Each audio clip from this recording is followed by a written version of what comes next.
খাদিজাতুল কুবরা রাদিয়াল্লাহু আনহা কবরের মুরাকাবায় বসছেন, ধ্যানমগ্ন হইলেন। উনি মুরাকাবায় বসছেন আর আল্লাহ পাক রব্বুল আলামিন কবরের দৃশ্যটা আম্মাজান খাদিজাতুল কুবরার চোখের সামনে তুলে ধরছে। ও মুসলমান ইমানদার, কবরের দৃশ্য, কবরের আযাব কোনো মানুষ দেখলে সহ্য করতে পারবে না। আম্মাজান খাদিজাতুল কুবরা রাদিয়াল্লাহু আনহা বেহুশ হয়ে মাটিতে পড়ে গেছেন। মাটিতে পড়ে কান্নাকাটি করতেছেন।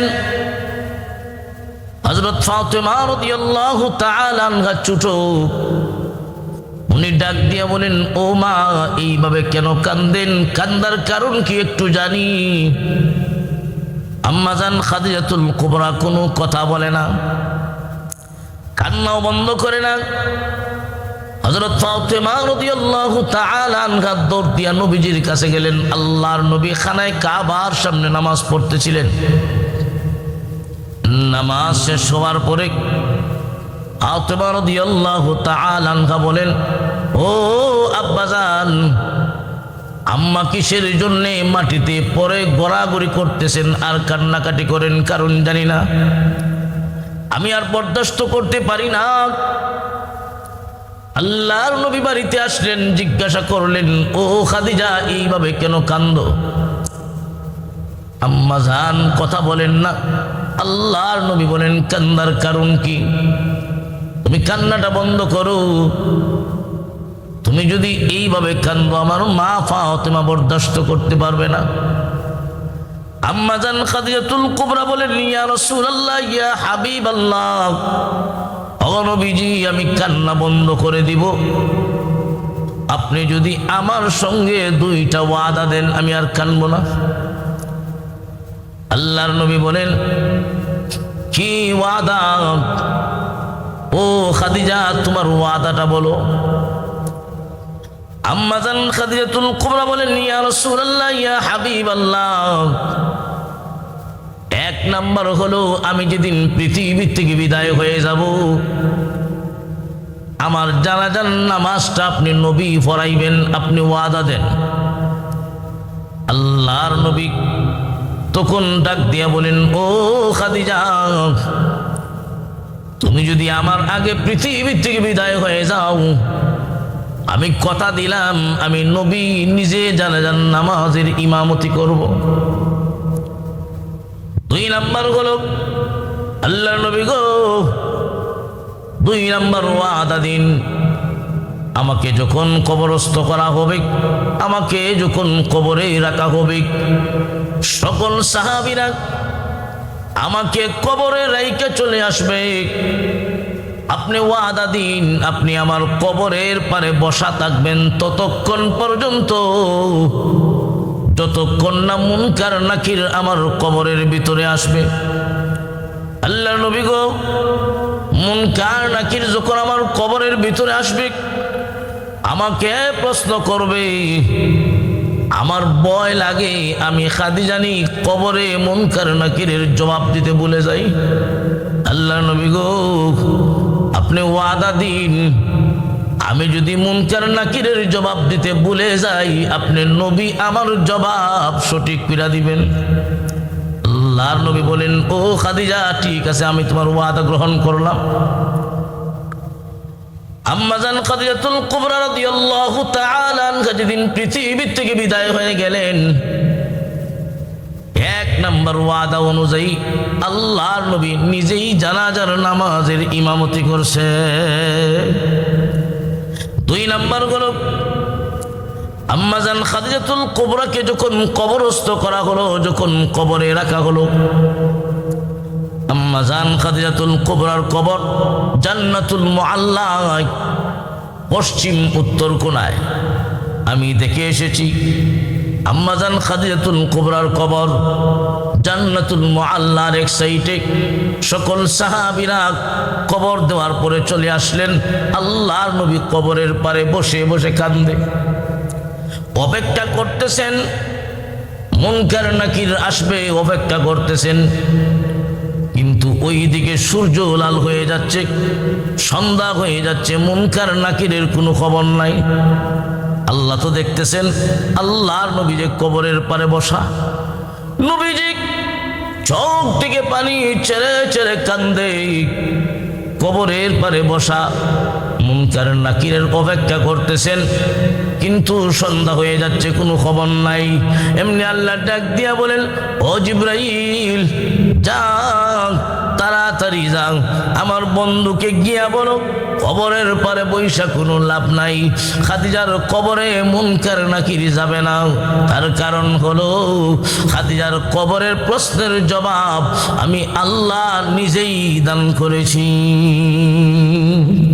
সুবহানাল্লাহ। এমনি জিবরাইল আলাইহিস সালাতু ওয়াস সালাম এসে বলেন, ও আল্লাহর নবী, আপনি কবরের পারে বসে কি করতেছেন? আল্লাহর নবী বলেন, মুনকার নাকিরের অপেক্ষা করতেছি, কিন্তু মুনকার নাকিরের তো কোনো খবর নাই। এমনি জিবরাইল বলেন, ইয়া রাসূলুল্লাহ, ইয়া হাবিবাল্লাহ, আল্লাহর নবী গো, যান বাড়িতে চলে যান, বৈশা লাভ নাই। আপনার খাদিজার কবরে মুনকার নাকির যাবে না। তার কারণ হলো, ও নবীজি, আপনার খাদিজার কবরের প্রশ্নের জবাব স্বয়ং আহকামুল হাকিমিন মহান আল্লাহ নিজেই দান করেছে। সুবহানাল্লাহ। আম্মাজান খাদিজাতুল কুবরা রাদিয়াল্লাহু তাআলা আনহা কেমন মহিলা ছিলেন, কত সম্মান আর মর্যাদা।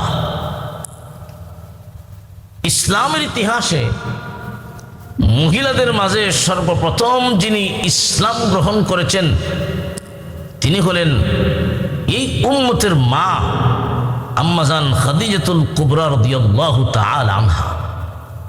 এত দামি একজন মহিলা, আল্লাহর নবীর সাথে বিবাহ বন্ধনের আগ থেকেই আম্মাজান খাদিজাতুল কুবরার উপাধি ছিল আরবের মানুষের কাছে তাহিরাতুন নিসা, পবিত্র মহিলা। আল্লাহর নবীর সাথে বিবাহ বন্ধনের পরে রাসূল সাল্লাল্লাহু আলাইহি ওয়াসাল্লামের সাথে সংসার করতেছেন, তখনও নবীজি নবী হন নাই। রাসূলের বয়স যখন 25 বছর, তখন বিবাহ বন্ধনে আবদ্ধ হয়েছিলেন। আর এইদিকে আম্মাজানের বয়স 40-এর উপরে। রাসূল সাল্লাল্লাহু আলাইহি ওয়াসাল্লামের বয়স যখন 40 বছর পূর্ণ হলো, আল্লাহ পাক রব্বুল আলামিন বিশ্ব নবীকে নবুয়তের মতো মহান দৌলত দান করছেন। আল্লাহর নবী হওয়ার পরে সর্বপ্রথম কালেমার দাওয়াত দিলেন আম্মাজান খাদিজাতুল কুবরা রাদিয়াল্লাহু আনহাকে।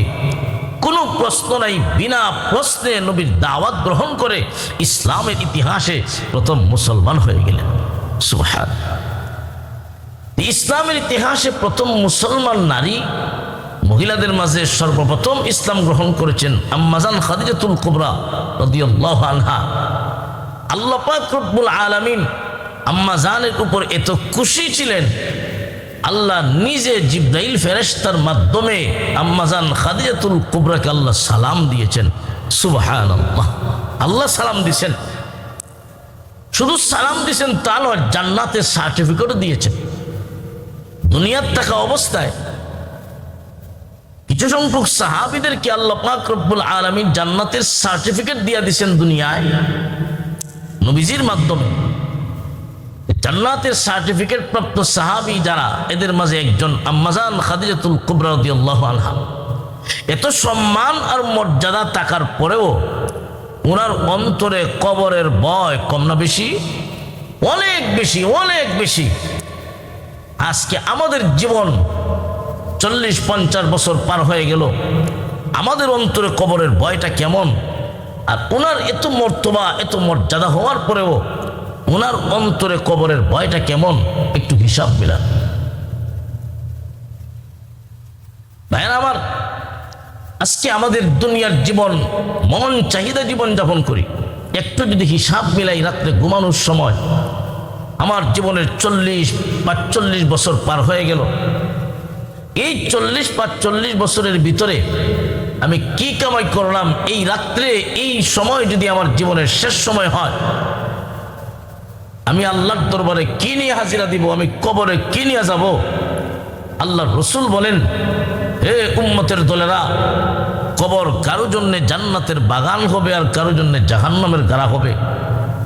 এই দুনিয়ার ক্ষণস্থায়ী জীবন থেকে যদি কবরের সামান নিয়ে যেতে পারো, চাইতে দেরি হবে, কবর জান্নাতের বাগান হতে দেরি হবে না। সুবহানাল্লাহ। আর যদি দেখা যায় এই দুনিয়ার ক্ষণস্থায়ী জীবন তোমার খেল তামাশায় কাটায়া দিলা রে বান্দা বান্দি, মন চাহিদা জীবন চালায়া দুনিয়ার জীবনটা কাটায়া দাও, যেই দিন দুইটা চক্ষু বন্ধ হয়ে যাবে, এই দুনিয়ার জীবন যেদিন তোমার শেষ হয়ে যাবে, এই দুনিয়ার থেকে যেদিন বিদায় হয়ে যাবে, আল্লাহর নবী এক হাদিস শরীফের মাঝে বলেন, আজরাইল ফেরেশতা যখন আসবেন, আল্লাহ পাক রব্বুল আলামিন আজরাইল ফেরেশতার সাথে 500 গজবের ফেরেশতা পাঠাইয়া দিবেন। আপনার মৃত্যুর সময় থেকেই জাহান্নামের দুঃসংবাদ দিয়ে আপনাকে দুনিয়া থেকে উঠায় নেওয়া হবে। মৃত্যুর সময় এমন তৃষ্ণার্ত হইবা, আল্লাহর নবী বলেন এমন পানির পিপাসা হবে, তামাম দুনিয়ার পানি যদি তার মুখের ভিতরে ঢেলে দেওয়া হয় তথাপিও পানির পিপাসা নিবারণ হবে না।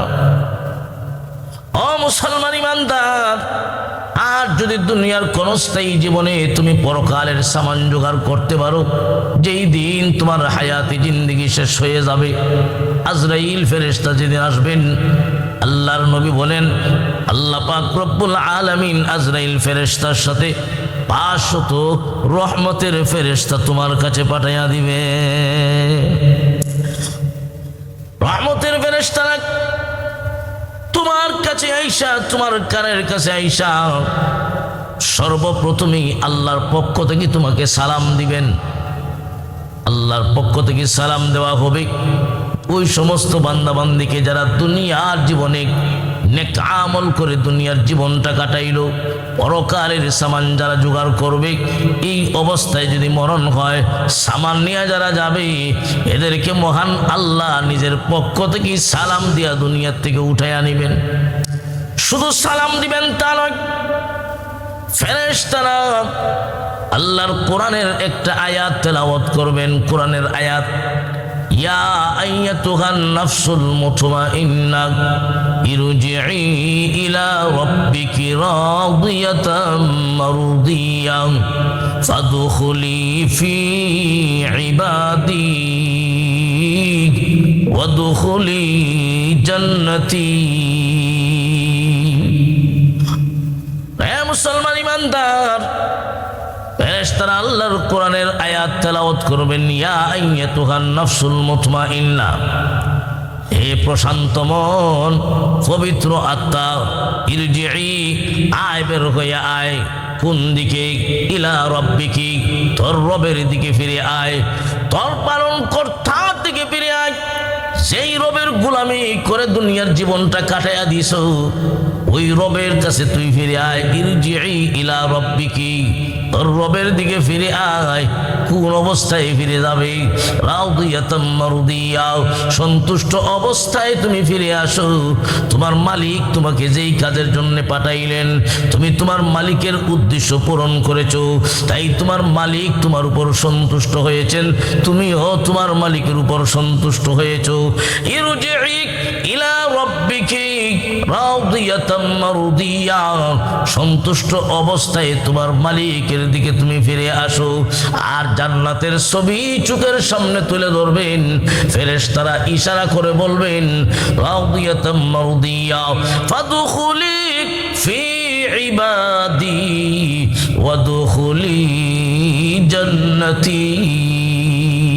জান্নাতের দিকে ইশারা করে বলা হবে, ও আল্লাহর বান্দা বান্দি, ওই যে জান্নাত দেখা যায়, ওই জান্নাতে তোমার মালিকের সাথে তোমার দেখা হবে, ওই জান্নাত হবে তোমার ঠিকানা। ওই আল্লাহর বান্দা বান্দি জান্নাতের দিকে তাকাইয়া হাসতে হাসতে এই দুনিয়া থেকে বিদায় হবে। এজন্য ভাই, এই দুনিয়ার জীবন ক্ষণস্থায়ী, চিরস্থায়ী নয়, এই কথাটা মনে রাখবেন। এই দুনিয়ার জীবনের পরে পরকালের জীবন শুরু হবে। আজকে পরকালের চিন্তা আমাদের অন্তরে নাই, কবরের চিন্তা আমাদের অন্তরে নাই। পরকালের চিন্তা যাদের অন্তরে থাকে না, নেক আমল করা তাদের পক্ষে কঠিন হয়। আর যাদের অন্তরে পরকাল মুখ্য উদ্দেশ্য হয়, পরকালের সুখ শান্তি